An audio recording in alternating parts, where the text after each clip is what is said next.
Tiani! Hey, Hello, girl. hello. This is so exciting for me. Let me tell you, writing the Essential Guide for Counseling Black Women has been one of the joys of my life. There's been so many things that have come from this process, so many things that I've learned about myself, so much I've learned as a therapist. And of course, I felt connected to the work because I'm a Black woman, right? Right. And so when Norton was like, "Hey, we're gonna put the book on an audio version, and let's talk about who the narrator is gonna be," I was like, "What?"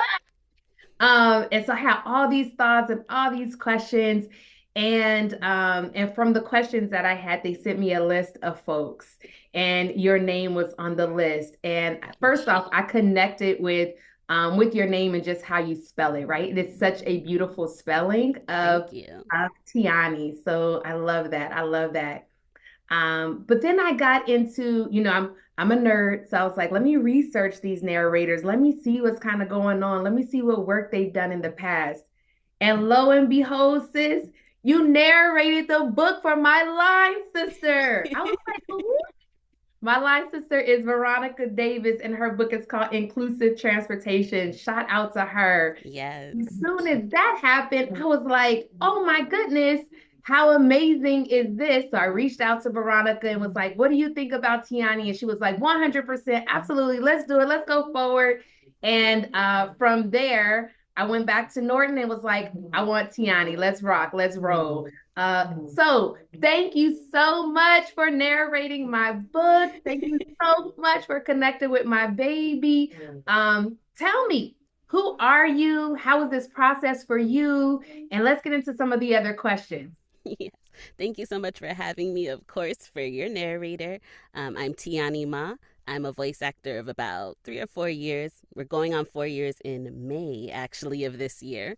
I started out in audiobooks. I've since branched out to different things, commercials, a lot of e-learning, video games, animation.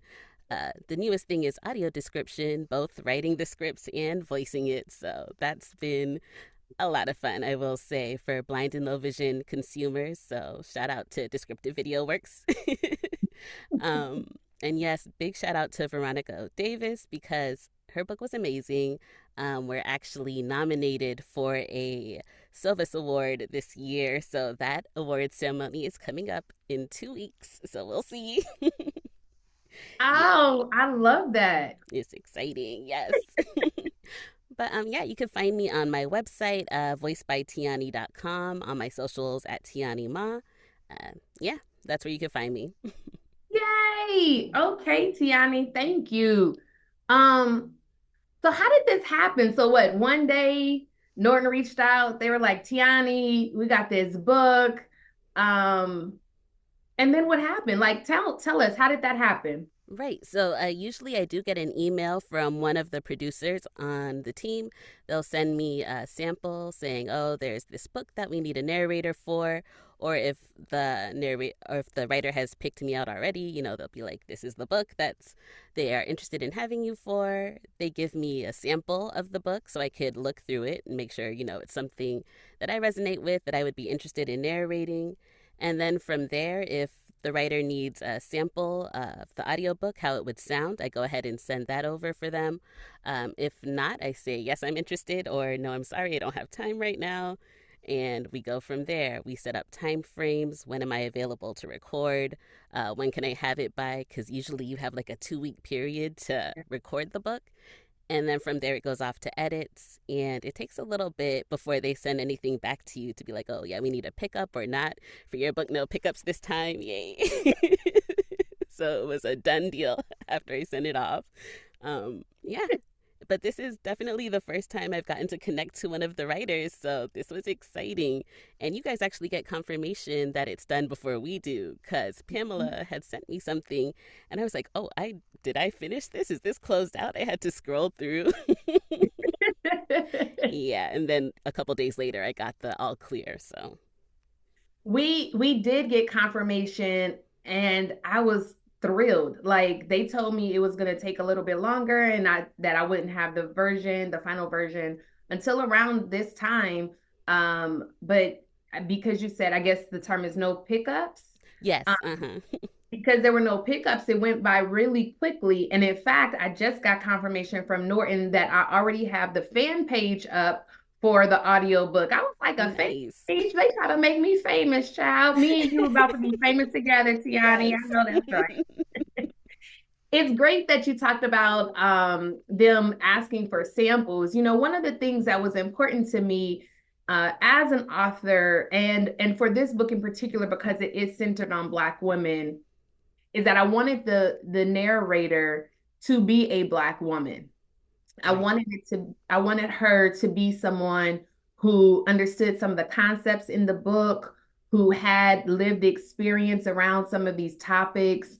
I wanted her to truly connect with the word. So it wasn't just like her reading a couple words from the pages, right? It's like over 200 pages, Right. almost 300 pages, but I wanted it to be something that she felt connected to. In addition to that, you know, there's a certain way that as Black women speak, right? Like some of our inflections and Right. where we register real low, where we sound like our mama, like you better get over there, you know, or Right. get excited to see our friends like, hey girl. And so it was important to me that the narrator was somebody who could relate to that experience. And that's explicitly what I said to Norton. They have been great to me. But so I was even more excited to hear what you had done with the book as well. But tell me, how was the experience for you? How was it reading this book? You know, there's Right. lots in it. Tell me, what was your experience? And this is y'all who are listening, this is my very first time hearing this from Tyanni, so I am as tuned in as you are and leaning forward as much as you are too. But tell us, Tyanni, how was it for you? It's so funny because before I even got started with my first initial read of the book, I had a little note come through the email like, okay, feel free to read this, more authentically in your own voice. Because usually, we have the strict narrator voice, which we have some flexibility with, not so much with nonfiction. But this time they were kind of giving the hint like, okay, yeah, you can, sound like yourself a little bit more. So I was like, oh, perfect. Yes, please. Even better. So my first initial read, it was just you put into words so many of the experiences that I've had, so many of the emotions that I felt as a Black woman just in day to day, where I may not have known how to, put it into words how I was feeling, things like that. And then I see it on text and I'm like, yeah, exactly. This is exactly the situation. Yeah. And it felt good knowing that others were feeling the same way that I was feeling. Because sometimes, especially as Black women, we're moving along, we're going fast, we're trying to, as you put it in some of the book, just sometimes just survive, just keep up so we can survive and get out, go to the next day. So it was interesting. The first read, I was like, oh my gosh, so many things that I've been feeling right here. So that was very validating for me. And then, of course, the second read, I go through as a narrator, I'm marking up what I want to do, like certain places where I want to give a little space so people can kind of absorb the idea, things like that. But yeah, the first read, it was very much like, oh my gosh, I feel seen. Yeah. It was Yeah. very nice. It was very nice. And then on the flip side, because I'm also a nurse practitioner, so I got to Okay. see it as both just a Black woman, reading the book for herself, and then also thinking about it as a provider and how I've interacted with some of my patients, some of the things that you can say, like you said, that sometimes you're meaning it to be more supportive. Oh, how do you fit all that in? Or, wow, that's very impressive, things like that, where sometimes it's counterproductive because Yeah. I felt the same way. When someone's saying, oh, how do you fit all this in? You're doing so much. That's great. Sometimes it's like, no, it's not great. I didn't mean to say it for you to be like, great job. No, I'm saying I'm kind of drowning, Yeah. you know? Yeah.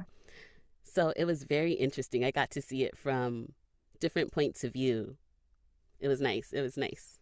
Yeah. I love that, Tiani. Thank you. You know, what's crazy is I'm reading the book for the first time. So I Uh-huh. wrote the book and I read each chapter and went through all the edits and read it again, but from the perspective as an author and not necessarily as a therapist or as a Black woman. And I know that sounds crazy, right? I'm excited to connect with some of the other authors in the author series and ask them about how they connected to their work while they were writing it and once it was done. But it's crazy because I'm reading the book and I'm like, yeah, this is it, right? Like, Right. yeah, this is the research that supports this, but beyond that, I don't know if I need all of that research because this is my lived experience. I Right. know this, right? I know Mm-hmm. how it feels. And that point that you mentioned about how do we fit it all in, that was a tough part for me to kind of write because I've been celebrated for doing the most, right? Right. Like, Mm-hmm. girl, you do it all and in actuality, I'm like, but at what cost? And Exactly. I'm saying Uh-huh. like what is this meant for me and now that I'm raising my daughter who uh who did our playlist for the book. She did a slow jam playlist and a crunk uh let's just keep it at crunk Uh-huh. playlist. But going through this process with her has been interesting too because she connects with the book in a different kind of way. So I'm glad that it was relatable for you, and I'm glad that it gave you more things to think about, and it gave language, and that it can actually have a positive impact on your work as Right. nurse practitioner. Excuse me. Um, so those were your first impressions and maybe even your second impressions about the book. I'm kind of curious about what surprised you most as you were doing the narration and in the process for this book. Where were you surprised? And yeah, tell me. For this book, I think the surprise came in. Sometimes I would just have to pause, at the end of a chapter and really just sit and reflect, like, because it brought up so many, memories of things that have happened or experiences that I've had that sometimes I didn't just want to go straight into the next chapter. Yeah. Because I do have like a recording schedule where I would have a set amount of chapters that I want to do before moving on to maybe another project for the day or going outside, touching some grass because I've been in here for a little too long. But with your book, I took time. I took more time than I might have for a book of this length just because I just wanted to sit and reflect sometimes and just go out and take a moment for myself. So I think that's what surprised me because I had my schedule all written out, you know, Yeah. Yep. I ready to know. go, knock it out. Yeah. Yeah. It's funny that you say that, Tiani, because I was writing the book and there would be points where I was like, oh, I can't write for a little. I gotta chill because Right, what I just wrote was real deep and heavy and I can't just get back into it that quickly. You know what I right, mean? It's different than maybe writing a paper when I was in school. This is, writing about lived experiences and keeping my clients in mind, and also as a CEO of a mental health company, I was thinking about clinicians, and mm-hmm. I was also as a professor I was thinking about students and thinking about fellow educators, and so there were so many audiences that were kind of going through my mind Right, that I was going back and forth between what their experiences may be like in reading this book and at the utmost having to process it as a Black woman, right? right, mm-hmm. And so I could relate with you totally where you're like, listen, I'm working, but I got to pause after this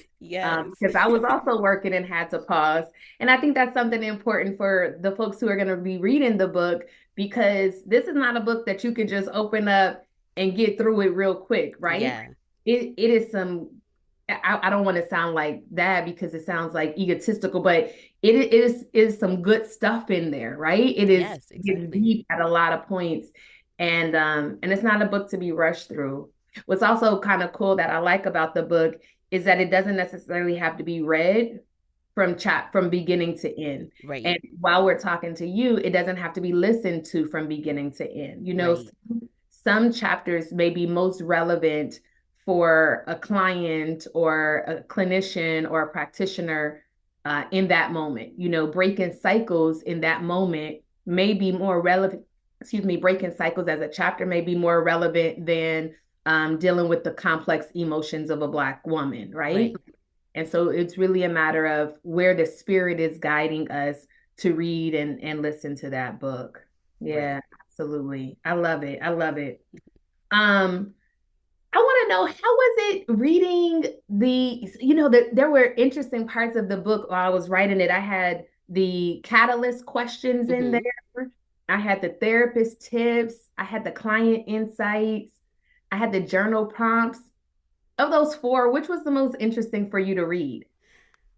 So just for myself, not thinking about, anything like being with patients or anything like that, I really liked the client experiences. I Yeah. loved reading through and seeing, thank you to your clients for allowing some of their stories to be in there as well, because that was very relatable. I loved seeing that. Um, as a nurse practitioner, I loved the therapist's tips the most. And um, for myself, I also like the journal prompts because I was like, oh, yes, let me go ahead. I do journal. I keep my journal. So I'm like, yes, this is something that I can use just personally as well, which is why, again, I loved the book because it doesn't matter. Are you coming at it as, I'm a Black woman, this is my lived experience, this is what I want to do? There's something for you there. Or Yeah. I'm a clinician, maybe not necessarily a mental health clinician, but, for a lot of us primary care people, we might be the first stop before a referral or something like that. We can Yeah. still take this information and apply it to our practice also. Yeah. So there's just so much in there for so many audiences. But for Oh, me personally, just coming at it, not looking at it any other way, my favorite might have been the client reflections where you told us, about the clients that you've had and what they were going through and gave us those real life examples. yeah. Yeah. I don't know, Tiana, you might have just made me hit a new market. You okay? I thought it was Black women and clinicians, but you're saying, girl, put that book all over the place, all Mm-hmm. healthcare professionals. So world, watch out, because the book's Yes. coming to you too. Okay. I love it. Writing those client insights were pretty interesting because some of my clients have been with me for years, and some Mm-hmm. of them were really new. So I'm a person that still hand writes my notes. Mm-hmm. I know all the EHR systems are like, girl, just type it and put it up. Uh-huh. That I'm a product of Gen X, so I'm still handwriting everything, right? If you give me a Dewey Decimal System at the library, I'm into that as well. Right. Um, but I was really pulling out my clients' folders, Mm-hmm. right?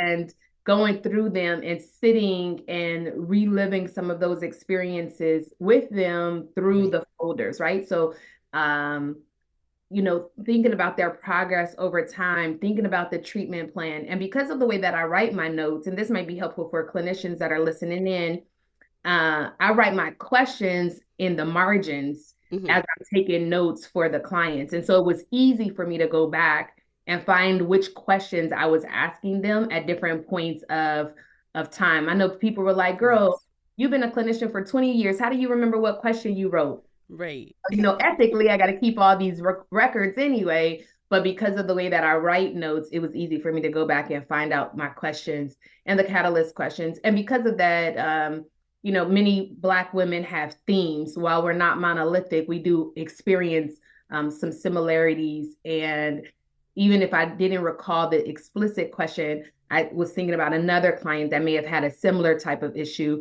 and Right. what questions I asked them at that time. So I'm glad that you can relate to that. Of course, my clients know that some of them are in the book. Of course, they are not identifiable, right? I had Mm-hmm. change over some of the information so that their friends couldn't be like, girl, I know that was you that she was talking about, right? Right. Uh-huh. But they were pretty honored to know that their stories and lived experiences can help other Black women and can help other clinicians and educators and students, and to the point you made, anybody in healthcare, Right. to have a more authentic and whole life. So absolutely. Um, as someone who spent intimate time with every word of this book, Mm-hmm. what do you hope that listeners, whether they're clinicians or Black women seeking support, take away from the audiobook? Yeah, what do you hope they take away? Yeah. One of the takeaways that I would want them to have, sometimes I feel like the Black community, we are moving a little bit more towards uh, being more open to the fact that, yes, we also need counseling, we need therapy, we need to take care of our mental health, things like that.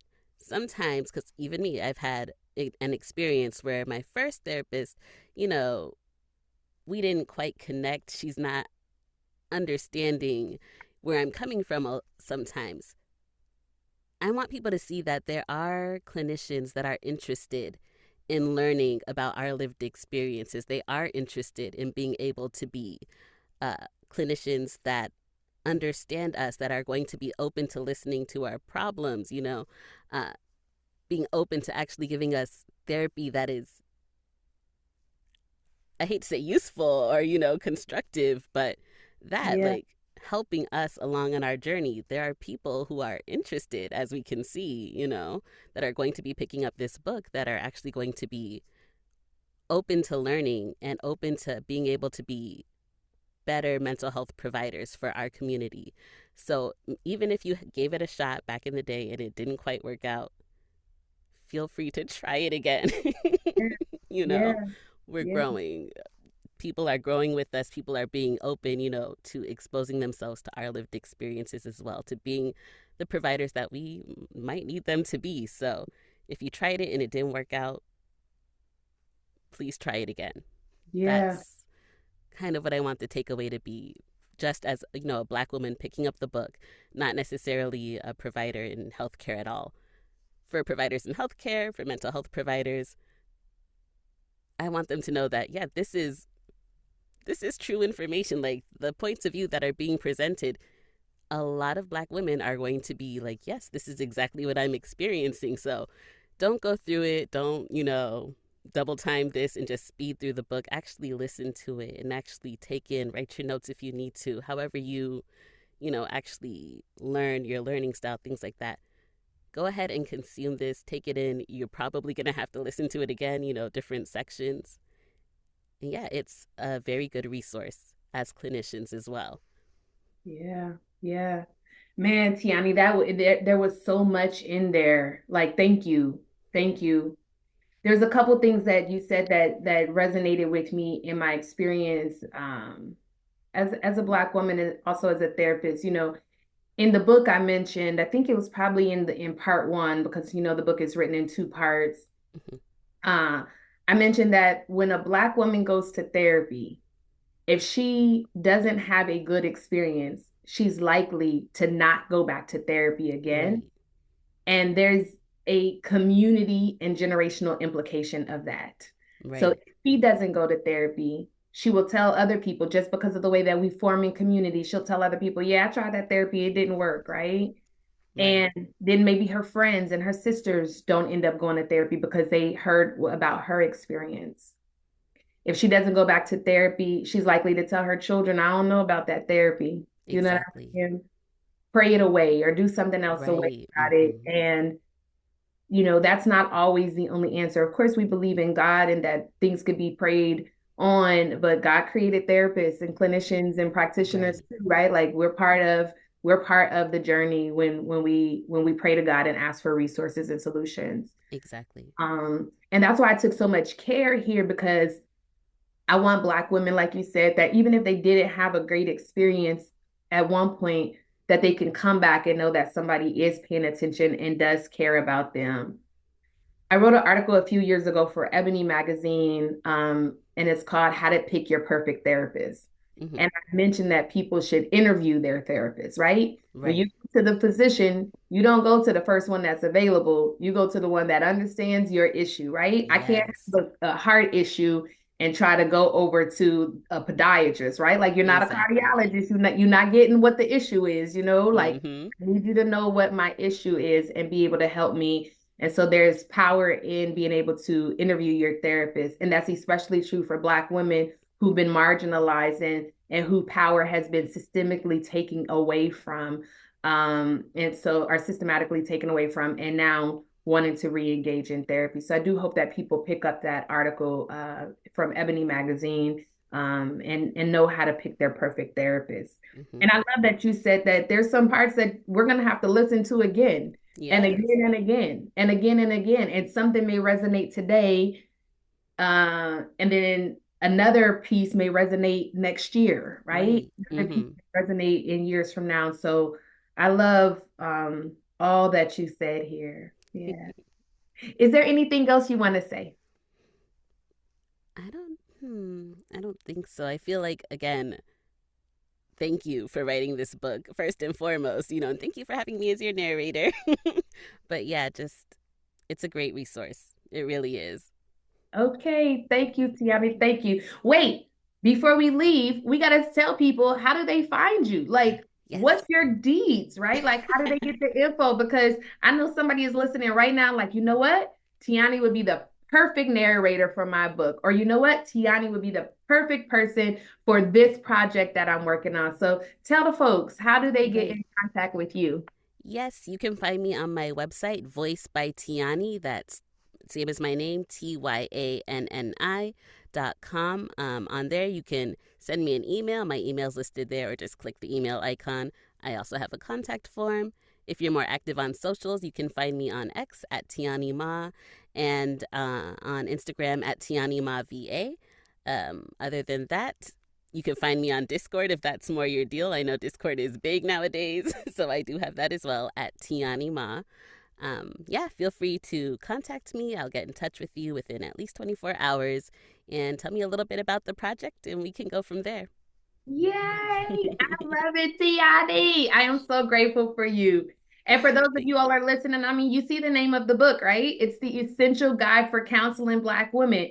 And yeah, you may be a person that want to read the book, but let me tell you, baby, you can listen to this audio because it is Mm-hmm. good, okay? And you have now met and listened to the narrator. So get into it. No excuses. Get into it. Whether you are a Exactly. clinician, a practitioner, a researcher, a student, an educator, and a Black woman, this book is for you. I have done my part in writing the book, and Tyanni has done her part in bringing it to life. Okay, so Thank you. thank you so very much to all of you that are out there. Follow me on socials. You can find me at Dr. LaNail R. Plummer, Mahogany Sunshine on Instagram, and follow the company Onyx Therapy Group. All right. Tyanni, thank you so much and Thank happy you. New Year. For those of you who are listening, it's January. So happy New Year. Happy New Yes. Year. And I appreciate you. Thank you.